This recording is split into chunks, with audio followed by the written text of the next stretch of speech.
How's it going?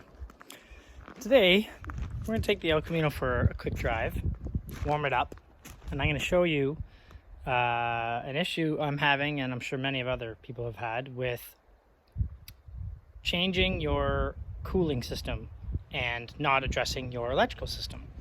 So there are E-fans on, there's a E-fan, a 16-inch fan from Performance World on there. It used to have a mechanical fan. And it used to run awesome, but now that the alternator is quite old and tired, and because E-fans have a big draw when they first turn on, and at idle they draw quite a bit even, that alternator can't keep up. So we're going to change the alternator, and I'm going to show you what I mean. Go warm it up, and then I'll show you what it sounds like and how fast the fan runs when it's just idling with the old alternator, which is just anyway, we'll get into all that.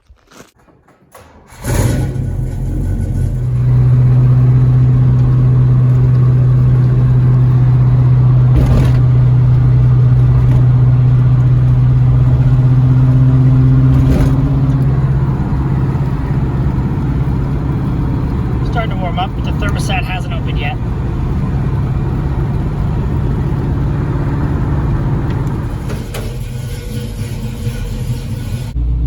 So, we're stopped. That's where the battery's at, as far as what it's pumping out, so just a little over 13. It is hot.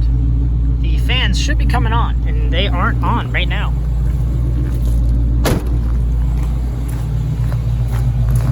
And I've had this happen. Oh, they're just turning on now. Okay. They just turned on. You can hear them. They do move air.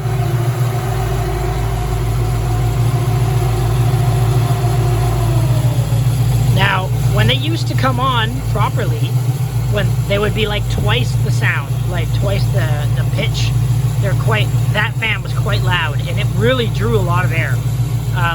So this thing right now, you hear it's kind of pathetic. I used to be able to hear it from in the car really clearly, and I can't anymore. So what we're gonna do is we're gonna change that to that Powermaster 150 amp alternator that's in there.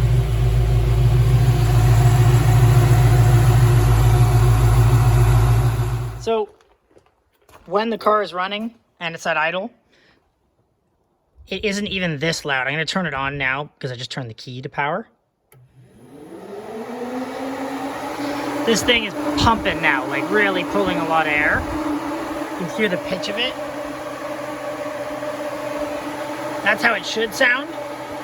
When it's running with this alternator, sometimes it's like half of that pitch and basically turning at half the speed. So there's a cooling issue. I'm getting a lot hotter at idle than it should be. That is definitely part of the problem, is it's not cooling efficiently, even with the new shroud and all that stuff. So anyway, I'll play with it here, and we'll see if it pulls the same with the new alternator and a better charged battery probably. It's a nice day, so I'm going to do this outside. This is a super straightforward gig. Before you do anything with the electrical system, always take that negative terminal off the battery, or take the positive one off, whichever. Just disconnect it, because it's better than electrocuting yourself needlessly. So I'm taking the negative off, and then I'm going to unplug everything and pull this out. Taking the alternator out is about the easiest thing you can do on this vehicle. Maybe exchanging spark plugs is harder. It's 2 bolts and then a little nut on the back to remove some of the wiring. But yeah, I'll jump right into it.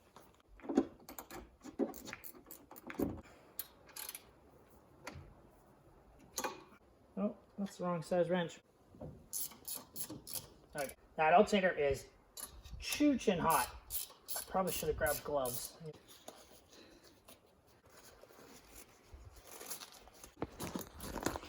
Okay, old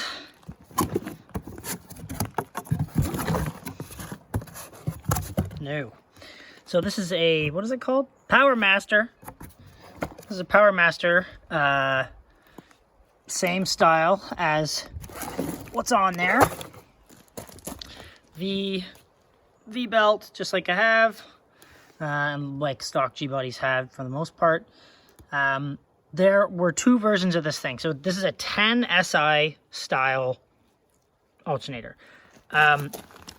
This is a 12 SI.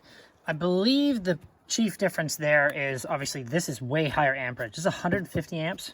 This would have been 60 is my guess. And at idle, maybe it was putting out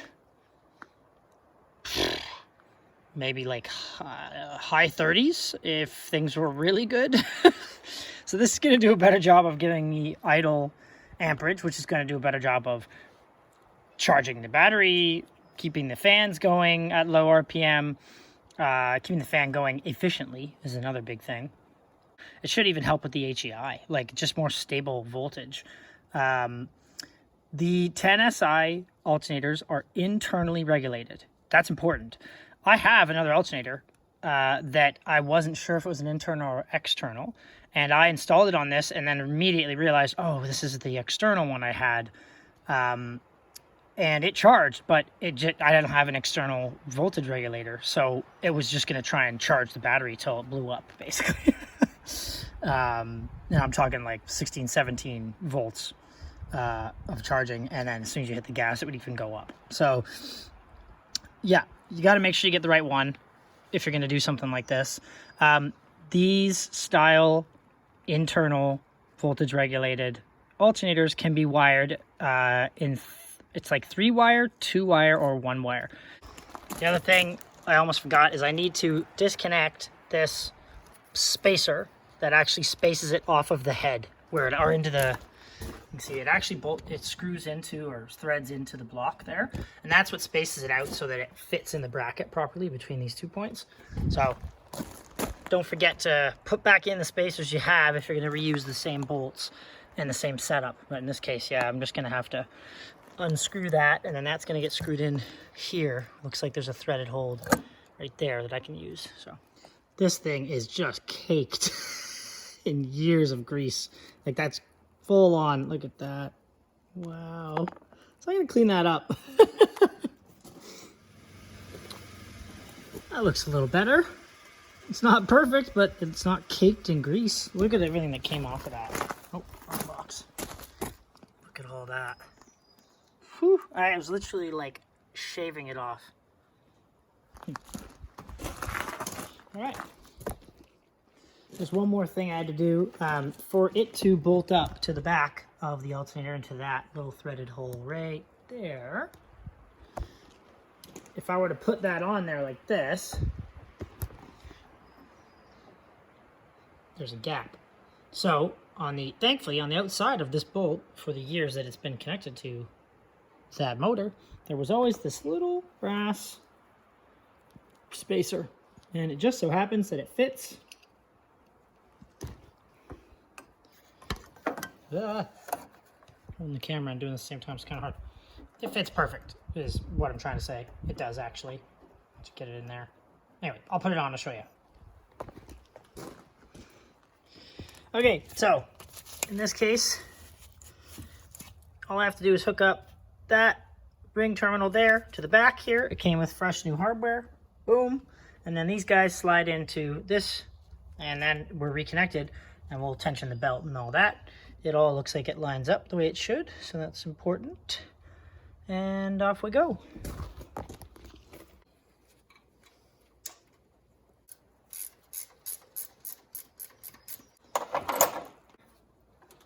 Now,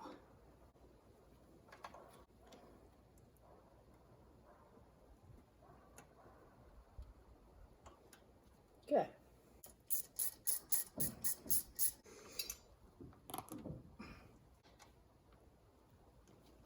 So there's a trick for telling if you have enough tension on your alternator belt. And I can tell you right now, mine doesn't have enough tension. If you can turn the fan without turning the motor, then there's not enough tension on your belt. And I can turn the fan just enough that I just need to tension this a little bit more. You're supposed to use a wrench on that bolt to tell that, but I wasn't putting a lot of strength into that, so you can tell it needs more. just grab my breaker bar so I can get a little bit more tension on this belt.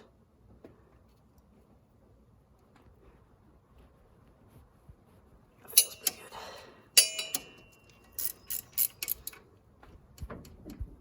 good. Okay.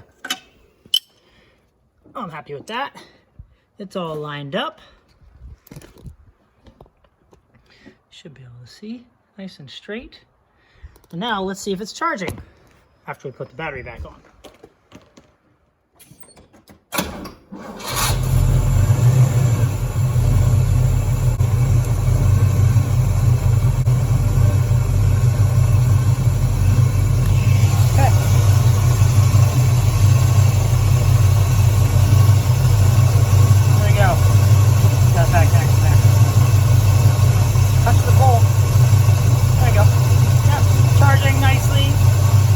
Better than it was from last time I looked at it. So that's good. Just rev it up a little bit, make sure it's all right.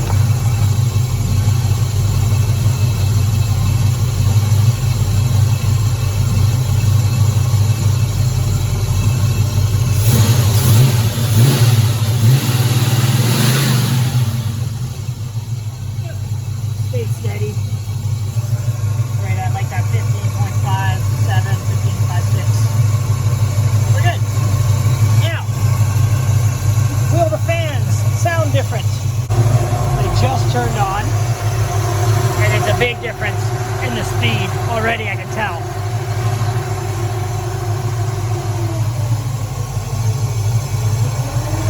Yeah.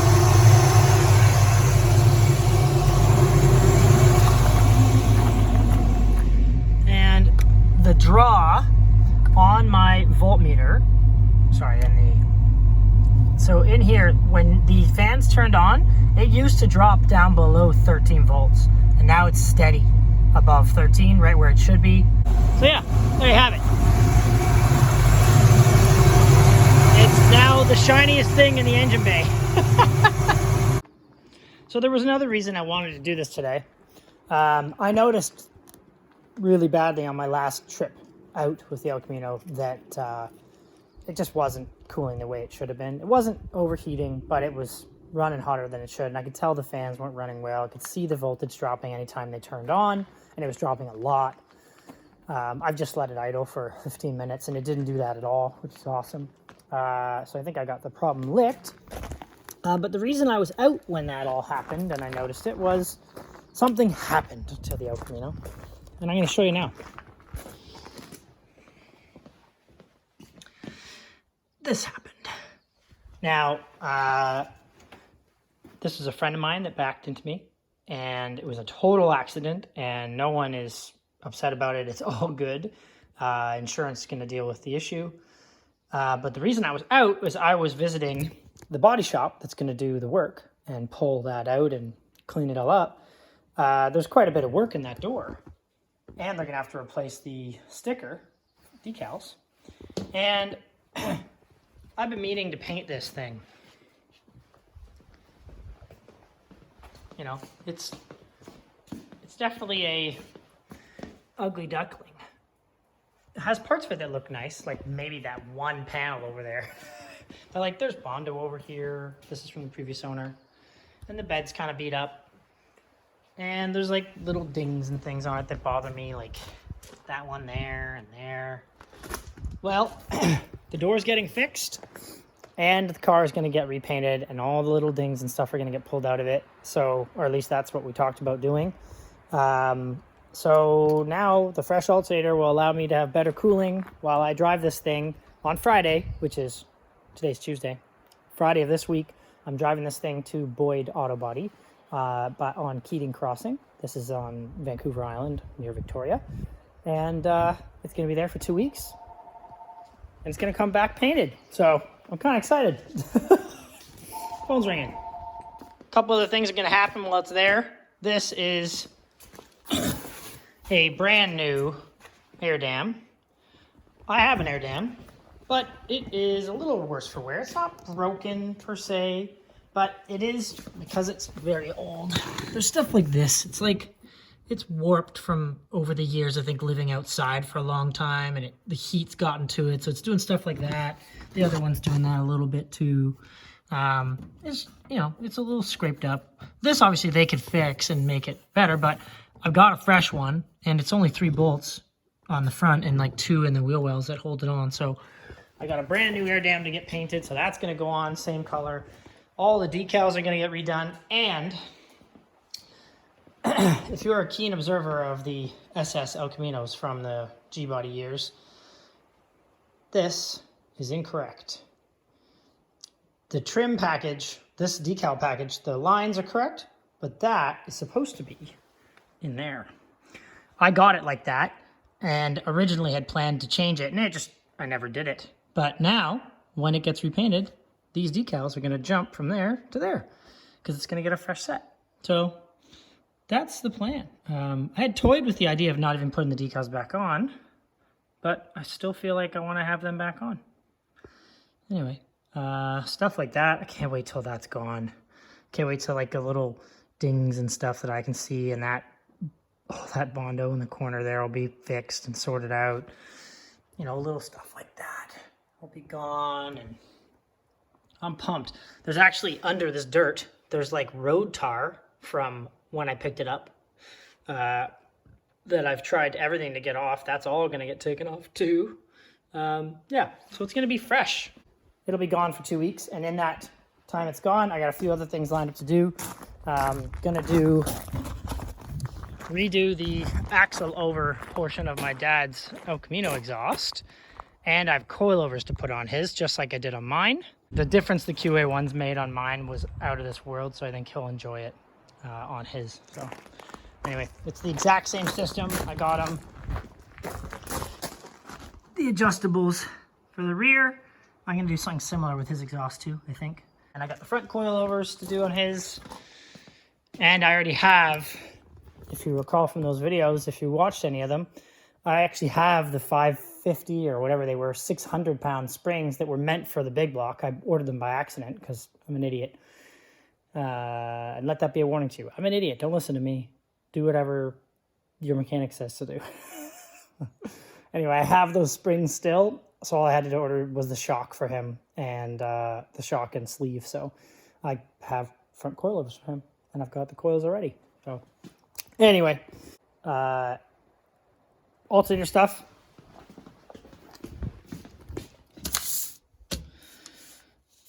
That's what was in my car. The one we just put in is now a 12 SI, so it's the higher amp one. That's the brand. They're quite good from all the things I read about them. So, yep. There's tons of good information online about all this stuff. You could change to a CE alternator, which is from later GMs.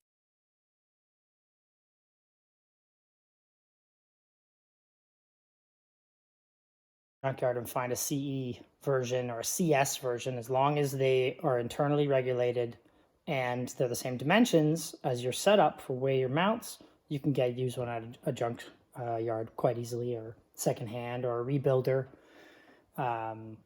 Yeah, appreciate all the comments on the QA1 install and exhaust and wheel hop video. Tons of feedback on that. Thank you. I just learned all this stuff from researching online and just figuring it out, thinking about it. And it's the nice thing about these cars.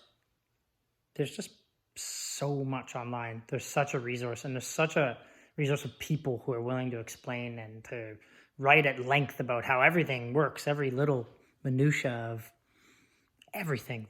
Yeah, I love the hot rod community. It's awesome. Anyway, thanks for watching. Cheers. Sheesh.